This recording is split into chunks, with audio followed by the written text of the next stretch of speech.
So we will not continue to condone this, and we are saying enough is enough. And even after the election, these killings of northerners continue in the eastern part of Nigeria, and even security agencies were killed.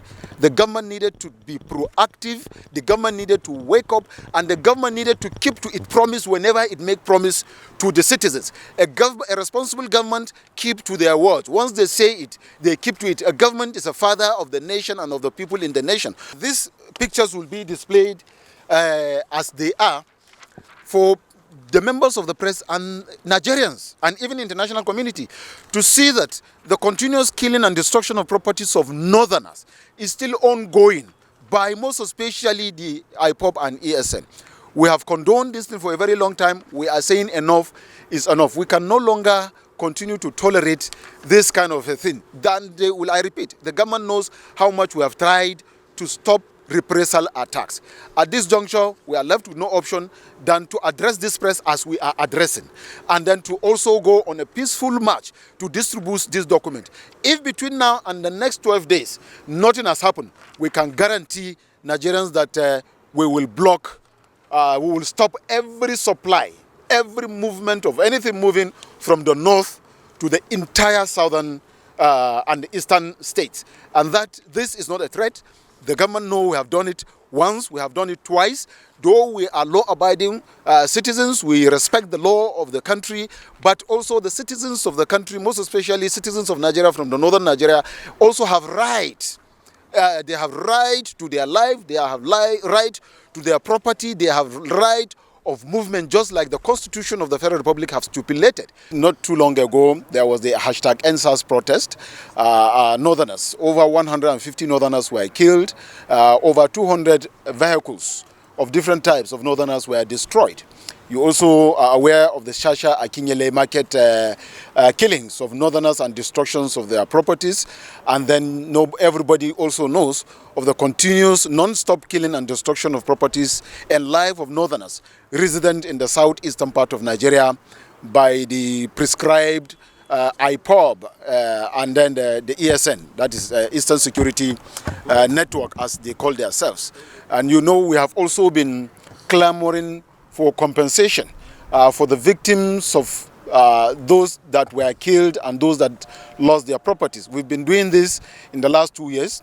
We've had calls to twice go on no food supply, block every supply of everything that is coming from the north to the entire western states, the first one, the second one to the entire eastern states, just to express our displeasure and to push further our demand for the payment of compensation for lives lost and properties destroyed of northerners within the period of these uprisings that took place. Now, we've had, like I said, the first no food supply, the second no food supply.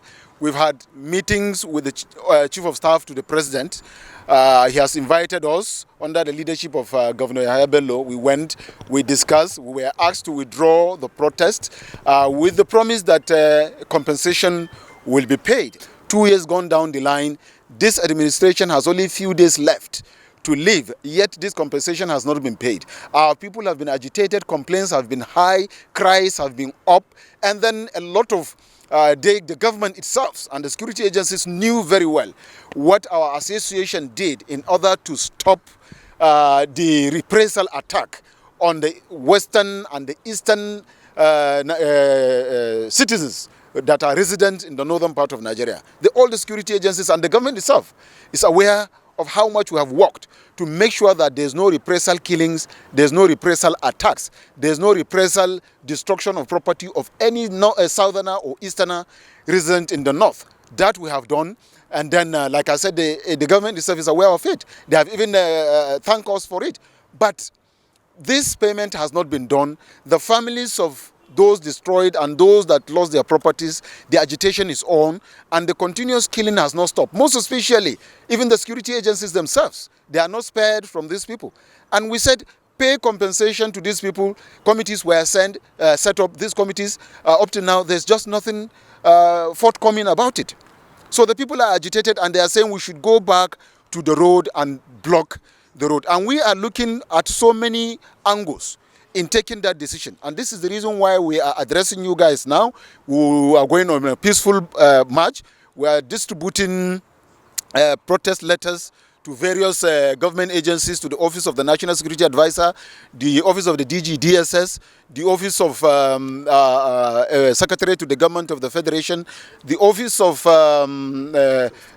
Chief of Staff to the President, the National Assembly, Senate President, Speaker, as well as all the security agencies. Now we are sending all these letters to all these demands to all these people, reminding them of the dangers of not paying these things, that we have tried our best and we are insisting they should pay. Otherwise, if this thing goes out of hand, we've been able to control families, children, relations of these people. They have been agitating and wanting to take certain action. And if that action is taken, at the end of the day, they will now be the ones to be blamed. The fact that 2 years down the line of various and non-stop complaint queues, cries, government might not necessarily look at that. So we are saying pay this compensation within the period of lifespan of this government as promised, which we think is about 13 days.